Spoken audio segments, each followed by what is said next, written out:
आपने कहा कि किसी मजहबी किताब में डायनासोर का जिक्र नहीं है। अफसोस कि आज तक किसी मैथमेटिक्स के किताब में मुझे डायनासोर का जिक्र नहीं मिला। तो इसका मतलब मैथमेटिक्स की किताब बेकार है? नहीं, उसका वो टॉपिक नहीं है। रेवलेशन का और मजहबी किताबों का टॉपिक ये नहीं है कि आपको आके बताए साइकिल कैसे बनाते हैं, या आकर ये बताएं कि जो है डायनासोर कब था।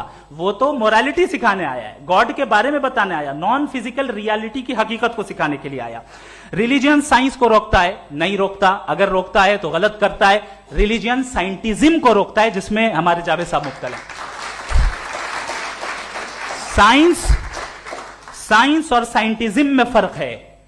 साइंटिज्म यह है कि आप समझें कि साइंस और साइंटिफिक मेथोडोलॉजी ये नॉलेज को हासिल करने का वाहिद सोर्स ऑफ नॉलेज है। यह है साइंटिज्म। हम इसे रिजेक्ट करते हैं। हम साइंस को तो तरक्की करते हैं, भाई आप हमारी पूरी तारीख कर लें, पढ़ लें तो आपको पता चल जाएगा। बहरहाल ये अलग टॉपिक है। उसके बाद इन्होंने एक लफ्ज कहा, वेटिकन ने फतवा दिया। वेटिकन का फतवे से कोई ताल्लुक नहीं है, दोनों कॉन्ट्राडिक्टरी अल्फाज हैं। उसके बाद उन्होंने कहा कि भाई हमें नहीं मालूम। अगर नहीं मालूम तो क्लियरली कह देना कि नहीं मालूम है, इसमें क्या हरज है?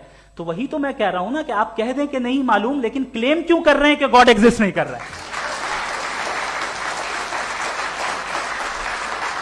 आप कह दें नहीं मालूम है, हो सकता है हो सकता ना हो, लेकिन आप क्लेम कर रहे हैं। The moment you say God does not exist, this is a claim, and now the burden of proof is upon you to, जैसे हमारे ऊपर है।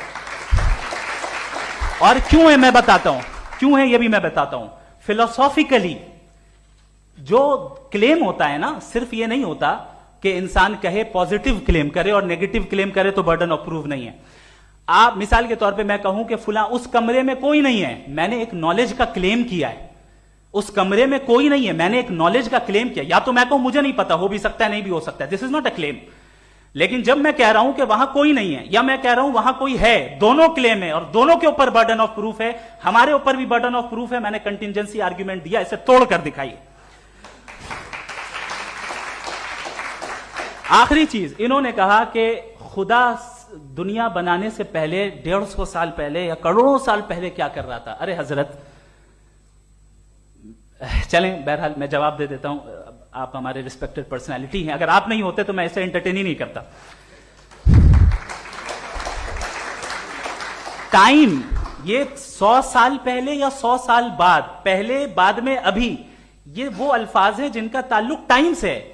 टाइम शुरू ही हुआ है यूनिवर्स की बिगिनिंग के बाद, तो उसके पहले खुदा क्या कर रहा था? सवाल इलॉजिकल है, ये फेलेसी है। यानी आप ये कह रहे हैं कि यूनिवर्स के बनने से पहले खुदा क्या कर रहा था? टाइम के बनने से पहले, पहले का ताल्लुक टाइम से, टाइम उस वक्त था ही नहीं, तो ये सवाल ही इनवैलिड है।